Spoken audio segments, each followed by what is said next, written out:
Welcome back again to another episode of Ref Corner, where you get the most insightful, thoughtful, riveting information as it relates to the laws of the game, clips, videos, anything has to do with refereeing, referee lifestyle, and such the like, I'm here again with another one just to speak about briefly the amendments or changes to the laws of the game 2025-2026.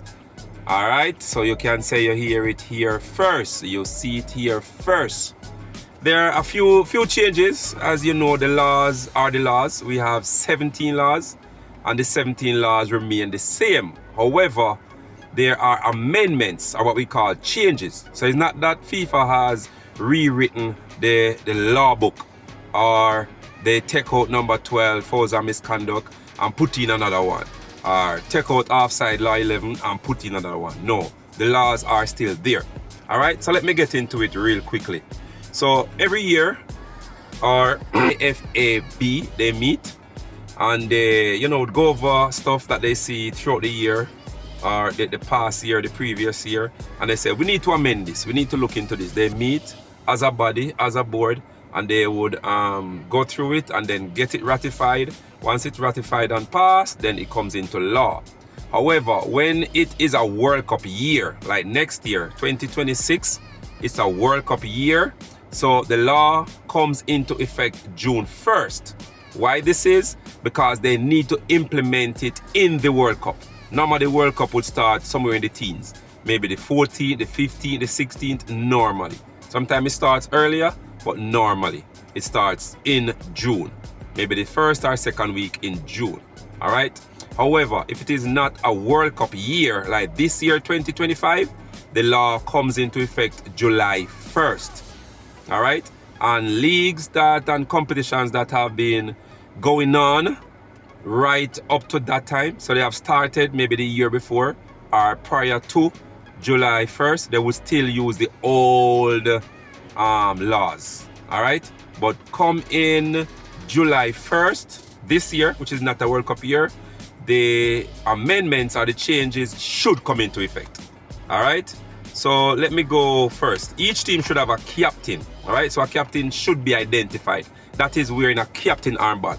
So if you don't have a captain armband, you can get a black, whatever it is, something to identify. It could be a piece of cloth, anything to identify that you are the captain. Something has to be there. Some person wear it on their left, some wear it on their right. All right? The referee one is the 8 seconds. Everybody has been talking about the 8 seconds. So normally, for a corner kick, those who are not au fait with the laws of the game or who don't follow football like that. So normally, when the balls go out of play of the defending team over the goal line, right? Over the goal line, it is a corner kick. Once it don't go in the goal and it goes off, the last touch is off the defending team, it is a corner kick for the other team, for the opposing team. Now, the goalkeeper for this new amendment, he or she has 8 seconds. 8 seconds in which to play the ball out. So if the ball is trapped in his hand or arms, so not control on the ground, not when the ball is on the ground between your body, no. So the ball is under control in your hand or hands. So in your hand can be on it on the ground, he's in control. The 8 seconds starts there, not when he gets up.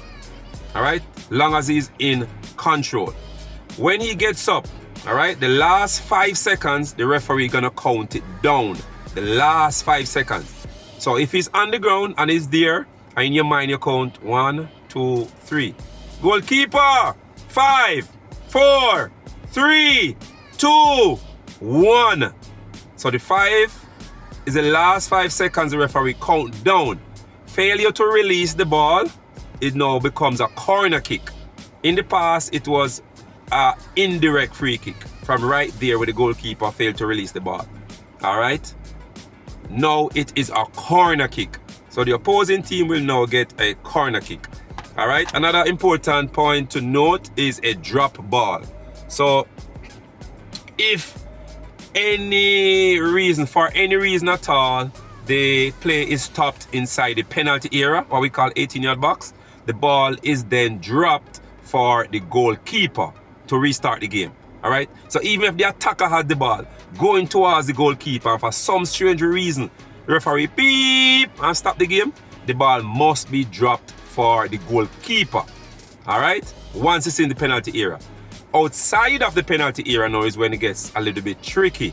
So if I am playing for Jamaica and I'm passing the ball to another Jamaican, all right? If it is stopped and the ball is clearly going to my teammate, or I last had possession, you now come and drop the ball for me, Jamaica player, the Jamaican team. However, if I am making a pass and that pass is going to an opponent, clearly going to an opponent, there's no Jamaican player around, there's no other Jamaican player who could have gotten that ball, when the play is restarted, you drop the ball for the team that would have gotten the ball. All right, that's the only difference. In the past, it would have been for the team that last had possession. But say I stopped the game, but this pass was going wayward, was going to an opponent, you now drop it for that opponent who would have gotten the ball. All right, so that is very, very important.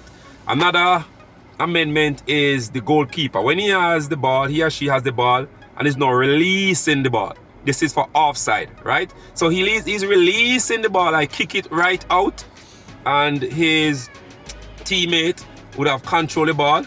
And for offside, they are talking about the last point of a contact. So when the goalkeeper has it in his hands, say he's about to throw it out, and that last point of contact is his finger touch, the finger point, you judge offside from there. Now when he throws it up in the air or about to kick it, no, it's the last point of contact. That is when you judge offside. And this is from a throw out. From a kick out, same thing. So when he's about to throw the ball in the air and kick it upfield, you judge offside from there. All right. And the captain, different competition can impose on who has the right to speak to the referee. However, FIFA is now saying this right or this opportunity lands on the shoulder of the captain. All right, I will go to the captain to disseminate any information that will be given. Only the captain. All right. So basically, in a nutshell, those are the main amendments to the laws of the game. All right. Everything else is simply 1-2 fouls and misconduct. Oh, another one I should mention, and it's very, very important: a double touch. Remember in the EPL the other day we had a double touch. So the law speaks about I am running up to take a penalty kick. Whether a penalty kick in normal game or a shootout is the same thing. So my non-kicking foot is my left foot. My kicking foot is my right foot. So when I'm running up to kick the ball, my non-kicking foot just touches the ball inadvertently. Just touch the ball, and then my right foot kicks it. That is what is called a double touch. All right. I never do it deliberately, right? But it happens. So once that is picked up by the referee, then if it scores, this is where it gets tricky now. If it scores, it is retaken. If it misses or the goalkeeper saves it, now it becomes an indirect from where the double touch occurred. In the past, it used to be an indirect, whether I score or don't score. But FIFA is saying, you know, maybe based on the surface, maybe it's on the footwear, whatever it is, the player inadvertently touches the ball a second touch. There was a second touch there. All right. It was an accident. But in doing so, we're going to see the outcome first. So if it scores, boom, retake. Because the team that commit the offense should never ever benefit. If it doesn't score, then we go indirect free kick from where it double touch occurred upfield. All right. So those are the amendments in a nutshell. Remember to like, share, and subscribe to Ref Corner. Spread the word. You can send me a message. You can make a comment. Whatever topic you want me to talk about, send me a message. I can be reached. I go through the comments from time to time. Ref Corner, REFKORNA. All right, peace out. Have a good one. Blessed love.